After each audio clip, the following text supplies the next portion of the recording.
I get this question all the time, and it's how much is the most damage you've ever dealt? And I could never really answer that. It's because it was always somewhere within the same range.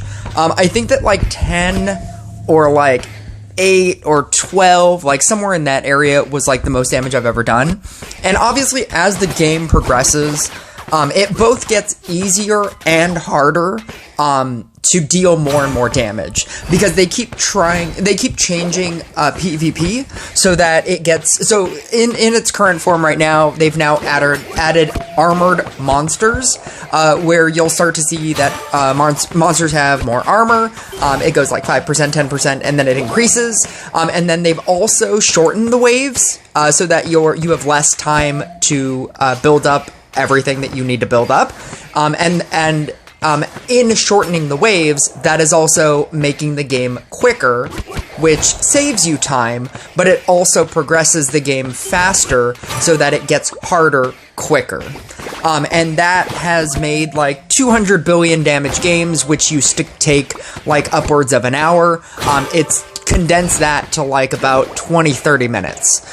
This is not one of those games, but I can certainly say this is the most damage I've ever dealt. This game was insane. And all credit goes to Momo Royale for posting a match that he did with this. And it's essentially Floral Frenzy Blade Dancer, and I never thought as the Blade Dancer CEO that I would be here promoting to you Floral Frenzy. But my god, Floral Frenzy with the new updated Scrapper talents became so much better than Blooming Dash. And I'm not even afraid to say that. It's not even close anymore. Until Portal Keeper gets talents, until Harley Quinn gets talents, those are two specific Blooming Dash parts that do not have talents, and that is the reason for why that deck is just so much worse. I think that if Portal Keeper gets talents, if it even gets the talent where the talent that I'm hoping for, I'm getting off track here, but I know that this is a long battle. All I really want for Portal Keeper talents is the talent that makes it a Santa Portal Keeper. So if you don't remember the Christmas event, they gave a talent to Portal Keeper, a hidden talent to Portal Keeper, and they said that Portal Keeper can now move anything of its rank or below. It was amazing. Because that allowed you to run Scrapper in that deck, in a Blooming Dash deck, which allowed you to literally get a Portal Keeper to 7, and then slowly, over the course of the game, upgrade everything else to 7 with Scrapper, and then and then you had all of the benefits of Blooming Dash, you had all the protection of Blooming Dash, it was great. But this is Floral Frenzy. I have basically max talents on everything except for my Scrapper. My Scrapper is a 14. If I had a 15, this would obviously get better. These are the talents that I'm running. I'm running Fencing with Giants as opposed to Elegant Parry, because I hate Elegant Parry with a fiery passion. I do have 2 counter spells, one on my I'm pretty sure I'm running Spear. If I'm not running Spear, it's because I switched it out with Crit Bow. I'm running one or the other. I'll check it after this game. And so, like, I'm running that, which has a counter spell. I'm running a Mage Robe that has a counter spell. And then I'm running, obviously, a Growth Tile. With my Knight Statue, it's going to be Covenant of Veteran, Barrier, Stone Legion, Soul of a Warrior. And then Sharpshooter, it's all right side. It's all of the defense down modifiers. Chemist doesn't have talents. This is going to obviously get even better when Chemist does get talents. And then I'm running Scrapper with Scrap-em-all, Promotion, and Acrid Waste, which I do think are the better of the talents. And I will go into all of that in a Scrapper-based video. And essentially, like, this person is running Cultist, he's running Cleansing Sacrifice as opposed to the Great Ritual, and he's running all the damage talents. He has a level 15 Dryad, he has a, I believe it's an 11 or a 12 Summoner, So obviously his deck gets better with a 13 talent and a 15 talent. So this isn't even the maximum amount of damage that a cultist can do. And then with his sword, it's not even a 15 either. He has it at 13. And then Harley Quinn doesn't have talents yet. He is running a level 20 gadget with the item. He has a counterspell that I don't even... Oh, no. He has a counterspell that works. He has a Morally Gray that works, and he has a Growth Tile Pocket Curse on that as well. So he has all the stuff that he needs. All of his activations are all work. And I end up beating him. And this is the most damage I've ever dealt. And this is all to say, I think we have, like, pretty similar crit. I think. But if our crit isn't similar, and I'm talking about like I have 4,300 crit. If his crit isn't at least 4,000, if it's like sub 4,000, his deck could be so much better because he's also not running crit bow, which is the talent to run specifically with the cultist deck. And then he can obviously, the 13 and 15 talent are going to give him so much more reach with Summoner. And then the 15 talent just makes Enchant Sword just better. And then if Harley Quinn gets talents, he could also max out Harley Quinn talents and whatever that does. So his deck could become infinitely better just right now.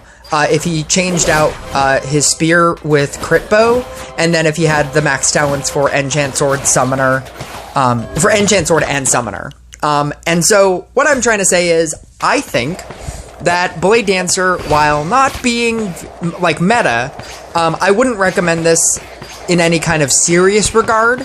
I do think that it's much better than what I originally thought. Cultist, if his Cultist deck was maxed out, it would definitely have beaten me. And I don't know how much further my deck would have gone. But this is essentially a maxed out version of this deck. Besides the triple, every so often you get triple upgrades, this is basically like the most I could ever hope for right now for this deck.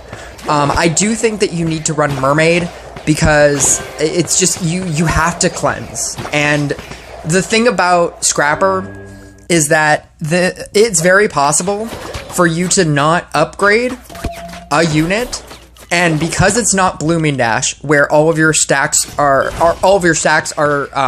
being saved, if a unit, and you'll see it, the Blade Dancer on the left with the 12 counters, that eventually goes down to a level 1, and then it eventually dies. I believe it dies at 18. So whenever it gets to like 18 counters, it eventually gets hit with, I think, a red guy, and then I lose all 18 stacks. And because this is not Blooming Dash, where all those stacks stay saved, if you lose something that had 18 stacks on it, you lose out on all of that damage even if you replace it. Because all of that is the amount of damage that each Blade Dancer is getting. And so if you have one that's... Oh, right here. It's at 14 stacks right now. I believe it gets to 18, and then it gets hit again, and then it just dies. You need to be able to counterspell. Mermaid... And it's not even... Like, I say counterspell because that's the talent for... Or that's the enchantment. But you need to be able to cleanse, is what I'm trying to say. You need to be able to cleanse, you need to be able to protect, and that is the specific reason why I've always hated Floral Frenzy and loved Blooming Dash. Blooming Dash, you can instantly protect against everything, basically. Obviously not against, like, Frost and Snowflake and things like that. But you can protect it instantly, so that all of your things will always stay the same. And the idea that all of your stacks save. Because right here, that one on the left that has been gaining all of these counters, obtaining all of this, this power, if it dies, you lose out on all of that. So you need to run Mermaid. It's not even just counter spells. It's not even just triple gold counter spell, because if your thing gets hit and it dies because your scrapper didn't hit it enough times, because there are a lot of things that you're trying to upgrade here. But the reason why this deck works now as opposed to before, it's for a couple of different reasons, all of them having to do with scrapper. One is it's incredibly easy to stack growth tile stacks now, and it is also easy to stack night statue stacks now. Before, at best, you needed a level 1, level 2, level 3 scrapper, and you could go for a pretty long period of time. But having 7 Blade Dancers, that's 7, 2 Night Statues, that's 9, a 1, 2, 3 Scrapper, that's 9, 10, 11, that's 12, and then running a Chemist, that's 13. If you even attempted to run something else, if you tried to run a Trapper, you only have 2 extra spots. It was essentially impossible because there was no real active way to get rid of your scrappers. And so even if you had the god hand of 1, 2, 3 scrapper, you could eventually you'd have to like merge them up. And eventually you'd have like a level 4 something that you couldn't get rid of. Or you'd merge that out and get a level 5 scrapper, hopefully. And you would just keep merging up and using space that you don't have.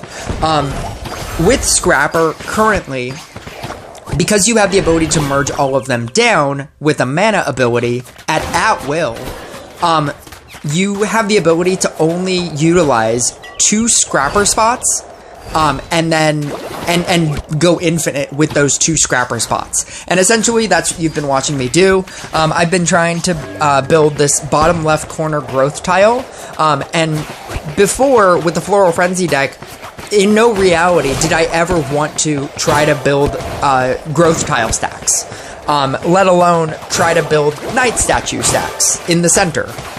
So that you could build double night statue stacks. In no reality did I ever want to try to do that. I thought that it was basically impossible.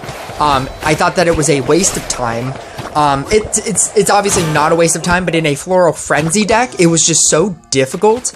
And I just never wanted to do it. I'd rather run Magic Amulet, but Growth Tile is obviously the better of the two. And so what you're essentially doing is, not only is it requiring less space to run scrappers, giving you the ability to run something else, in this case a sharpshooter as well as a chemist, giving you double damage modifiers, and then your night statue once it gets to level 15, and then you have the ability to soul level warrior. That is also giving you a not only an area of effect attack that the night statue has in and of itself, but it's also another defense modifier.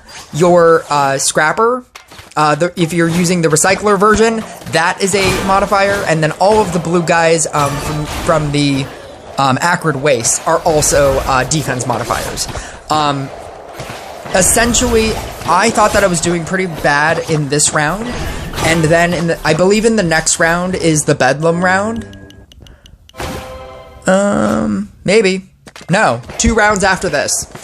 So not this one, but I believe the next one. It's upcoming. In that Bedlam round, I got a 1 billion health Bedlam, and I beat it. And that's when I was like, this is the most damage I've ever done. This is insane damage. I was like, I don't know what's happening here, but this is insane damage. The fact that you have the ability to run 1 sharpshooter, you don't need to run multiples. You can just run the 1 sharpshooter. You can run the 1 chemist. You can you do the 7. You technically do a 6 setup. And the reason why I will always do this setup as opposed to a 3-2-3, you can do a 3-2-3 Blade Dancer setup. And the reason why I'll always do this setup is so that you can get the scrapper in the center of the 2 night statues, and then build after you beat the after you do all of your growth tile stacks. you leave a scrapper in the center, and then you start doing Knight Statue stacks. I think that is I did big plays. I don't know if you saw it, but I did some pretty big plays in order to kill off the level 3 in the center, and I was just waiting to get my to replace my left Blade Dancer that I lost, so that I would still have 6 Blade Dancers on the field, because even having just Blade Dancers on the field, it's giving all of your other good ones extra damage. Right here is where I did it. Obviously, this is where I win.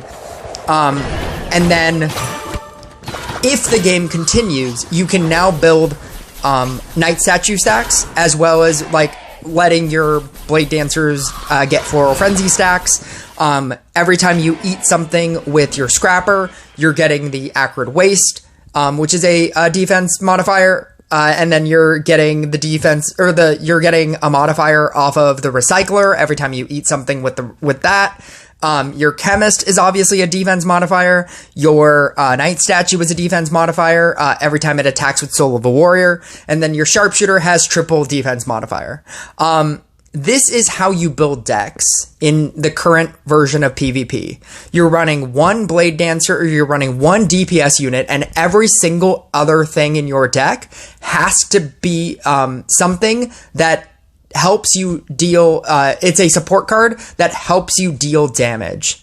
If you are running anything else, you are losing out on something. The fact that he's running a Harlequin, that's giving him less damage. I don't know what else he could run, but just simply running a Harlequin, and a Harlequin that does nothing, inevitably it does nothing. Over the course of the game, it does nothing for you. It gives you easier setup. It gives you extra Dryads. It gives you extra Summoners. I get all of that. But the fact that it technically doesn't do anything else beyond that means that you're technically running a 4-card deck. I am running a 5-card deck, and 4 of my cards are damage-based modifiers. He is running a Gadget, so that is giving him extra modifiers, extra damage modifiers. You're getting extra attack speed, crit chance, damage. You're dealing damage so that you can get slow whenever you use the activated ability. So that might be making up for the Harlequin. But if he replaced Harlequin with anything else, I want to say like a Knight Statue. You could potentially theoretically replace it with like a Knight Statue. If you ran a Sharpened Spear Knight Statue just for the centers, I think that's an option. He could technically be running a Chemist, and that would immediately make the deck better as well. Or a Trapper, or a Sharpshooter. And if you look at that entire deck and how that works, even like the Dryad is giving you a damage modifier. It's giving you plus 30% damage. I'm pretty sure Scrapper is also much better in that deck. I'm trying to modify his deck because it should be so much better than mine. He actually has plus 200 crit on me.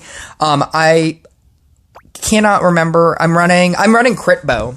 I have a Spear, but I'm running Crit Bow, and this is a full Forest faction. I believe this is my full Forest oh no, the Mage Orb isn't. But yeah, even though I love how much damage I dealt here, I still think that his deck should have beat me, and in most cases it probably would.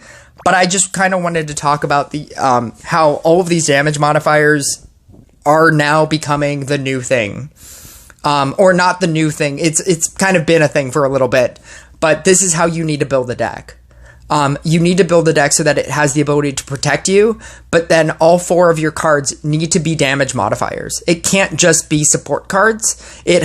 Every single support card that you're running has to be a damage modifier. It needs to do something beyond just supporting you, like a Harlequin or like a level 12 summoner. His level 12 summoner is not giving him anything either. The 13 ability and the 15 ability are the damage modifiers on Summoner, which make it good. Currently, as is right now, it's not really doing anything for him ultimately. He's using it to stunt my mana growth with Curse of the Spirit. He could technically be using Blessing of the Spirit to make him quicker, but he's deciding to just randomly every so often stuff kind of costs more sometimes, and that's not good. And everything in your deck every support card in your deck needs to be a damage modifier. This is your chance and your opportunity to stop focusing on DPS cards and start focusing on all of your support cards. Focus on getting Night Statue to 15. Focus on getting Scrapper to 15. I think both of those are two of the best, and then like Witch is like the third.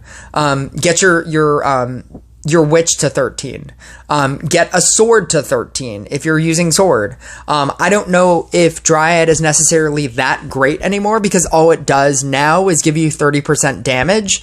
But if you're running a deck where you wouldn't be running Scrapper, then